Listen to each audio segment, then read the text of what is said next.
आज पूरे देश में भारत का युवा स्टार्टअप के लिए जाना जाता है, ये उनकी ओर से कहा गया। विभाजन विभीषिका स्मृति दिवस का ये अवसर था जिस पर सभी ने संबोधित किया बारी बारी। मेरे राघव, मेरे माधव, आपके श्री चरणों का वंदन है।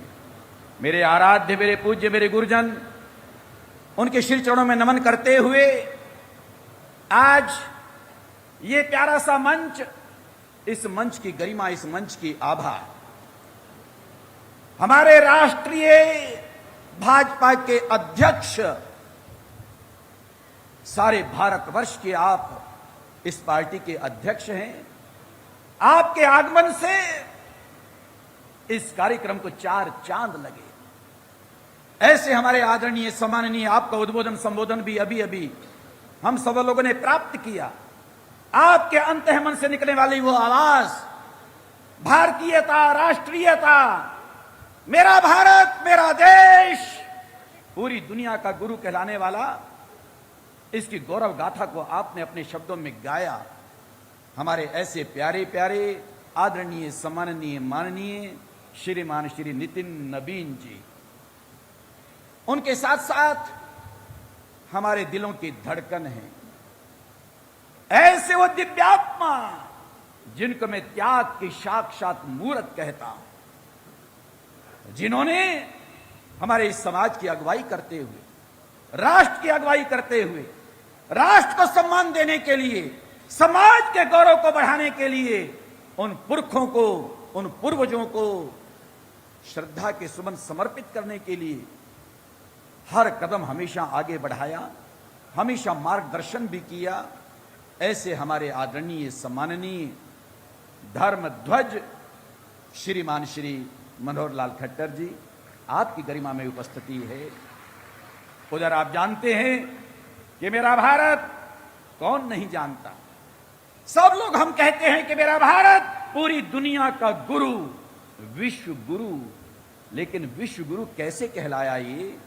मेरे भारत के संत महात्मा महापुरुष, जिन्होंने गली गली, मोहल्ले मोहल्ले, नगर नगर लोगों के बीच में लोगों को जाकर के जगाया। और केवल भारत में नहीं बल्कि पूरी दुनिया के एतद् देश प्रसूतसे सकाशाद अग्र जन्मना स्वम स्वम चरित्रम शिक्षेरन पृथिव्याम सर्वमानवा, पृथिव्याम सर्वमानवा। सारी पृथ्वी के लोगों को जिन्होंने मानवता का संदेश दिया, वो मेरे भारत के आचार्य और संत हैं, जिनकी वजह से मेरा भारत दुनिया का गुरु कहलाया। ऐसे महापुरुष, उनमें हमारी आदरणीय आनंद मूर्ति गुरु माँ जी हैं, हमारे पूज्य श्री स्वामी रामसुख दास जी हैं। एक एक व्यक्तित्व अपनी आभा को लिए हुए। अब इस समय तो देखो धन्यवाद ज्ञापित करने का समय।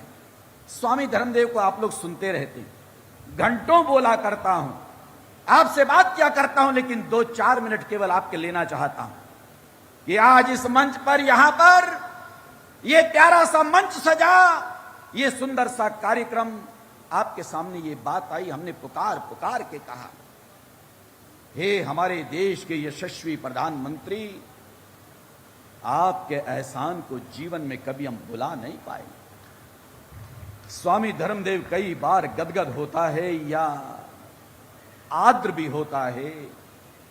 1947 का वो मंजर, देश बटा, देश के लोग कटे, देश बढ़ते रहते हैं, प्रदेश भी बटते हैं, बंटवारे होते रहते हैं। लेकिन ऐसा कभी नहीं हुआ इतिहास में जो 1947 में इस भारत में हुआ। उससे पहले भी दर्द मेरे भारत को, मेरे भारत के धरती को कई बार मिले। 20वीं शताब्दी की शुरुआत होती है 1901 से। 1904 में देश बटा नेपाल अलग होता है, 1906 में भूटान अलग होता है, 1907 में तिब्बत अलग होता है, 1935 में श्रीलंका अलग होता है, 1937 में म्यांमार अलग होता है। लेकिन ऐसा कभी नहीं हुआ कि उसके बाद 5वीं बार बढ़ता हुआ केवल 20वीं शताब्दी में 1947 में निर्मम कत्लेआम, निर्मम कत्लेआम, बट गया देश, बट गया, दो भुजाएं कट गई। जैसे हमारे आदरणीय खट्टर जी ने भी कहा, बाबूजी ने कहा, पूर्वी हमारा वो बंगाल पाकिस्तान बना, पश्चिमी पंजाब वो पाकिस्तान बना। वो बात अलग है, 1971 में फिर वो बांग्लादेश हो गया, दो भुजाएं इसकी कटी। लेकिन उस समय निर्मम कत्ले आम, अभी जब आप लोगों ने 2 घंटे पहले यहां पर एक रंगमंच पर, इस मंच पर कार्यक्रम देखा, मैं भी सामने बैठा। कौन ऐसा व्यक्ति होगा जिसकी आंख में आंसू नहीं आए? क्या दर्द भरी दास्तान। हालांकि नवीन जी जब आप बोल रहे थे, माननीय बाबूजी बोल रहे थे, तब भी हृदय बहुत द्रवीभूत हो रहा था। आपने भी उनको करने का पूरा प्रयास किया, आपकी वाणी से हमने वो सब सुना। लेकिन उस नाटिका को जब देखा, आप लोगों ने देखा आज यहां पर कैसे हमारी बहुएं, हमारी बेटियां, उनके साथ क्या जुल्म सितम हुए। मां के गर्भ को फाड़ दिया जाता है, आधा पका बच्चा बाहर निकाल दिया जाता है। कैसी कैसी वो यातनाएं, वो पीड़ाएं, वो दर्द। पर आखिर में एक बात कहना चाहता हूं, केवल बड़े और बूढ़े नहीं, माताएं बहनें नहीं, हमारे देश के तो बच्चों ने भी कुर्बानियां दी। वो भारत देश, ये मेरा भारत देश कई बार करुणा से सीना भर जाता है। कैसी प्यारी बात आप संस्कृति की कर रहे थे। भारतीय संस्कृति में जीने वाले वो लोग, कोई भूल सकता है क्या 1947 से भी पहले भाई जोरावर सिंह, भाई अजीत सिंह, भाई जोरावर सिंह, जुझार सिंह, भाई जोरावर सिंह, भाई फतेह सिंह, कौन भूल सकता है? 321 साल पहले एक 6 साल का, एक 9 साल का, एक 14 साल का, एक 18 साल का चमकौर के जंगे मैदान में 2 शहीद हो जाते हैं, 2 को जिंदा दीवार में चिड़ दिया जाता है। लेकिन उनकी आवाज क्या थी? मर वैसू पर धर्म न छुड़ेसू, हमें मरना कबूल है पर धर्म का त्याग नहीं करेंगे। ऐसे वो लोग, ऐसे वो बच्चे, वीर हकीकत जैसे बच्चे, उन्होंने भी अपने जीवन के माध्यम से और मृत्यु के माध्यम से संदेश दिया। मैंने जैसे निवेदन किया आप लोगों से, घंटों आप हमेशा मुझको सुनते रहते हो, पर आज केवल अब इतना कहना चाहता हूं। ये प्यारा सा मंच सजा हुआ है, आप सब लोग पहुंचे हजारों की संख्या में। ये राजकीय कार्यक्रम हमारे देश के यशस्वी प्रधानमंत्री, हालांकि ठीक है 18 वर्ष पूर्व हम लोगों ने एक संकल्प लेकर के बीड़ा उठा करके आगे बढ़े कि हमारे वो विभाजन के वो लोग, उनकी यादों को कभी हम भूलेंगे नहीं, उनकी याद में हम उनको श्रद्धांजलि देंगे। वो करते आ रहे थे। लेकिन माननीय बाबूजी, इसका भी श्रेय आपको जाता है। श्रीमान श्री खट्टर जी, आप मुख्यमंत्री हमारे हरियाणा प्रदेश के उस समय थे, आपके माध्यम से आवाज वहां तक जाती है। मैं मान सकता हूं, मैं समझ सकता हूं कि उनके हृदय में, माननीय मोदी जी के हृदय में ये भाव, ये तड़फ शायद बहुत समय से थी। लेकिन वो भी देश के उस अमृत महोत्सव की प्रतीक्षा कर रहे थे।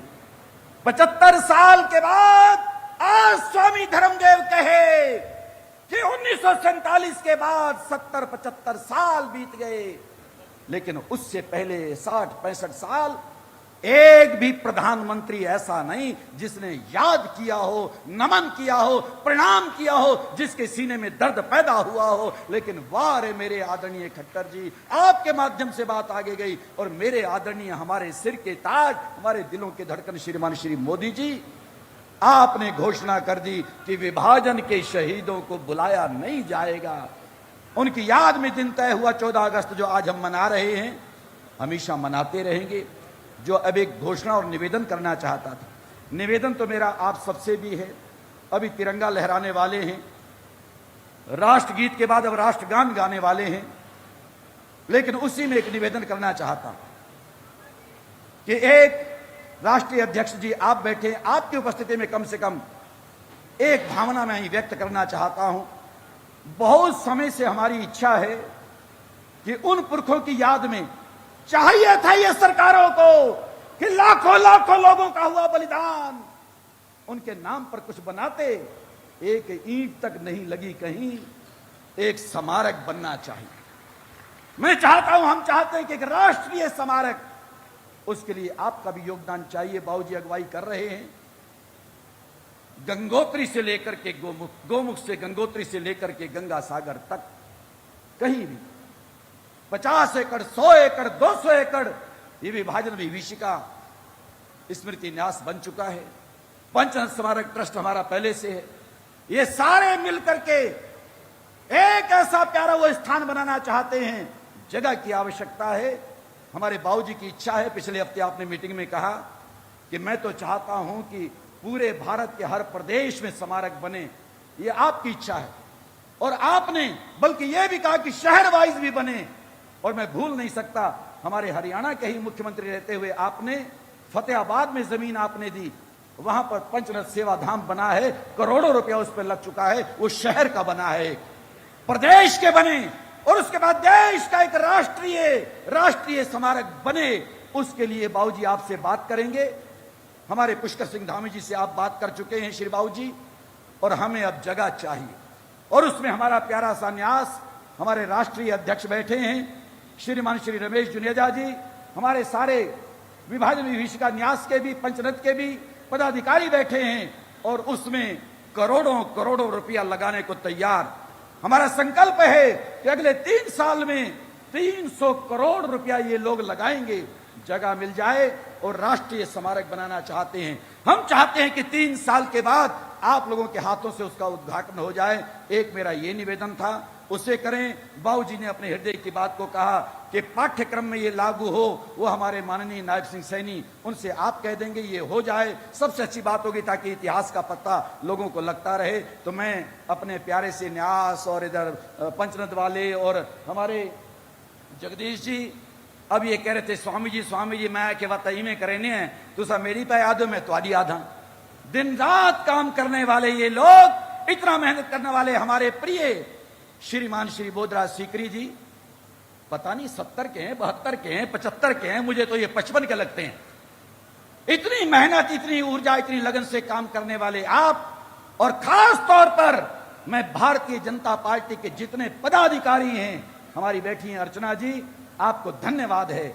आपका नेतृत्व हमारे प्रदेश को, जितने लोग हैं छोटे बड़े बहुत सारे यहां बैठे हैं, हमारे विधायक बैठे हैं, मंत्री बैठे हैं, केंद्रीय मंत्री बैठे हैं, हमारे प्रदेश के मंत्री बैठे हैं, एक एक व्यक्ति ने सबसे बड़ा योगदान इसमें प्रदान किया है जो इस सफल कार्यक्रम संपन्न हुआ है। पूरे प्रदेश से यहां पर लोग आए हैं। मैं बहुत बहुत धन्यवाद करता हूं, आभार व्यक्त करता हूं, क्योंकि मैं पहले कह चुका हूं कि बिल्कुल ये समय ज्यादा बोलने का नहीं है। मैं माफी चाहता हूं, हालांकि मैं 20-25 मिनट आधा घंटा पहले मैं शुरू में बोल गया था, लेकिन अब इतना मैं कह के लेता हूं विराम। जय श्री कृष्ण, जय श्री राम। हमारे आदरणीय जगदीश जी आए और जो अब तिरंगा लहराना और राष्ट्रगान को गाना, उस प्रक्रिया को हम पूरा करते हैं। धन्यवाद, बहुत बहुत मंगल कामना। आपके अलौकिक आशीर्वचनों के लिए बहुत बहुत आभार। परम श्रद्धेय महामंडलेश्वर स्वामी धर्मदेव जी। दिव्य सजनों, राष्ट्रगान होगा, तत्पश्चात मेरा रंग दे बसंती चोला गीत बजाया जाएगा। मेरा रंग दे बसंती चोला, मेरा रंग दे बसंती चोला, मेरा रंग दे बसंती चोला, मेरा